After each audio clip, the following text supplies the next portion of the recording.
ناظرین ہمارے ساتھ موجود ہیں اس وقت نیشنل رحمت اللہ عالمین اتھارٹی کے ڈائریکٹر سہیل بن عزیز صاحب. سہیل صاحب یہ بتائیے گا کہ یہ جو پورا پروجیکٹ ہے کریکٹر بلڈنگ کے حوالے سے یہ ہے کیا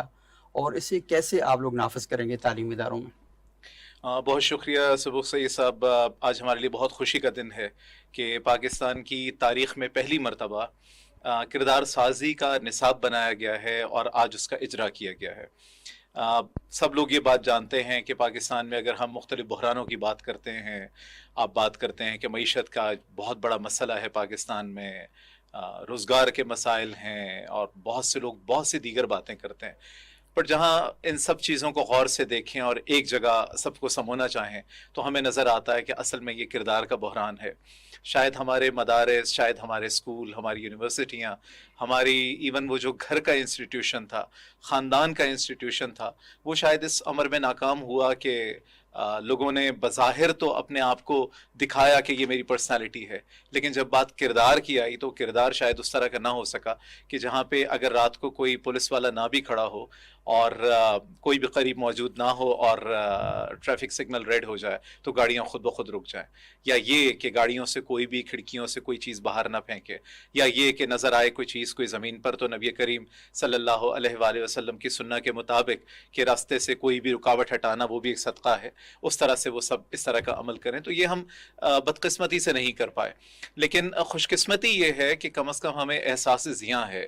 اور جب احساس ضیاں ہوتا ہے تو کم از کم وہ سفر شروع ہو جاتا ہے، اور وہ سفر کا آغاز ہم نے کیا ہے. ماضی میں کوششیں ہوئی ہیں، میں ہرگز یہ نہیں کہہ رہا کہ پہلے کبھی اس موضوع پہ کبھی کوئی کام نہیں ہوا، لیکن جب ہم بات کرتے ہیں ہولسٹک ایفرٹ کی تو میں یہ کہنا چاہوں گا، مجھے بہت خوشی ہو رہی ہے بتاتے ہوئے کہ قومی رحمت اللہ عالمین و خاتم النبیین اتھارٹی نے، ہمارے جو چیئرمین ہیں خورشید احمد ندیم صاحب، ان کی سربراہی میں، اور پھر محی الدین وانی صاحب جو آج کل سیکریٹری ہیں ہمارے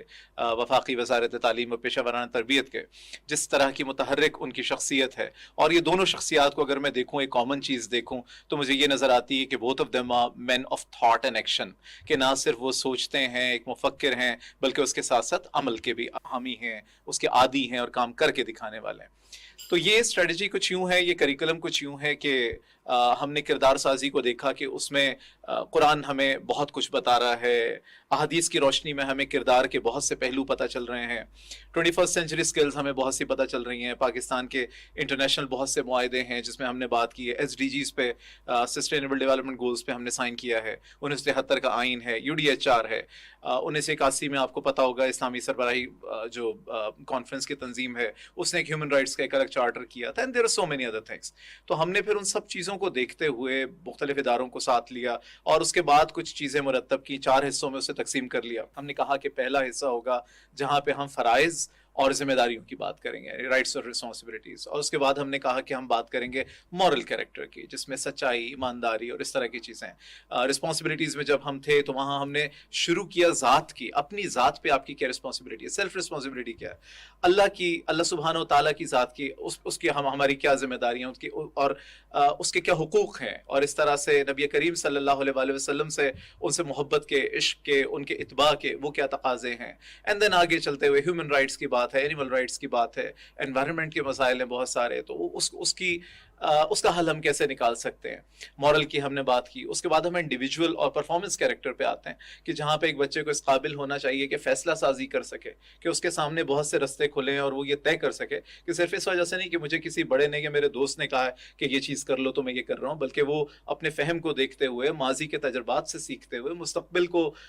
کچھ اس کے بارے میں بھانپتے ہوئے اور پھر وہ فیصلے کرے. سو فیصلہ سازی ہے، اس کے اندر مسائل کو حل کرنا، پرابلم سالونگ اسکل جسے کہتے ہیں، وہ اس کے اندر ہے. And there are so many. So 36 ہیں یہ ٹوٹل اسکل، جنہیں ہم نے، جو ہمارا ایکڈامک ایئر تقریباً 9 مہینے پہ محیط ہوتا ہے اگر ایگزامس کو اور گرمیوں اور سردیوں کی چھٹیوں کو نکالتے ہیں، اور اس میں 4 ہفتے ہیں، تو یہ 36 ایسی اسکلز ہیں جو ہر ہفتے پہ محیط ہیں. اب ہوگا یوں کہ جمعے کے دن مثال کے طور پہ، اگر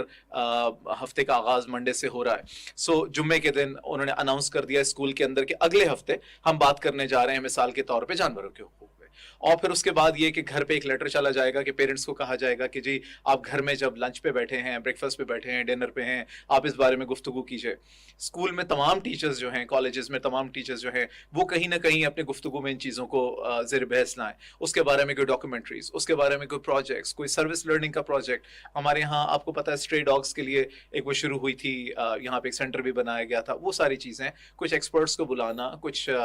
اسپیچز وغیرہ ان کی. اور اس کے علاوہ سب سے بڑھ کے مجھے جو خوشی ہے اس بات کی کہ اس میں ہم نے کچھ چیزیں ایسی ڈالی ہیں کہ معاشرے کا کیا رول ہے اس میں. مثال کے طور پہ سروس لرننگ پروجیکٹس میں وہ یہ جانچتے ہیں کہ اگر کلینلینس کا ہفتہ چل رہا ہے تو انہیں پتہ چلتا ہے کہ شہر کا ایک حصہ ایسا کہ جہاں پہ کلینلینس کی ضرورت ہے. ایمپیتھی کا ہفتہ چل رہا ہے تو کیوں نہ وہ ہسپتالوں میں جائیں اور جا کے دیکھیں وہاں مریضوں کے کیا حالات ہیں. قید خانوں میں مثال کے طور پہ آپ کو اچھی طرح پتہ ہے کہ نیشنل رحمۃ اللہ عالمین اتھارٹی ابھی اس چیز کے اوپر بھی کام کر رہی ہے کہ جو قیدیوں کے حقوق ہیں نبی کریم صلی اللہ علیہ وآلہ وسلم کی تعلیمات کی روشنی میں ان پہ کام کیا جائے، اور بہت سارے ایسے اسٹیپ لے رہی ہے. تو ہوپ فلی یہ strategy it's a collection of many things, جہاں پہ پیرنٹنگ سیمینار بھی ہوں گے، جہاں پہ سروس لرننگ کے پروجیکٹس بھی ہوں گے، جہاں پہ کتابوں میں بھی چیزیں آئیں گی، اور صرف قال کی بات نہیں ہوگی، حال کی بات بھی ہوگی، اور دکھا پریکٹیکلی جو کے. چیزیں ہیں وہ ساری اس کے اندر ہوں گی. بہت بہت شکریہ سہیل بن عزیز صاحب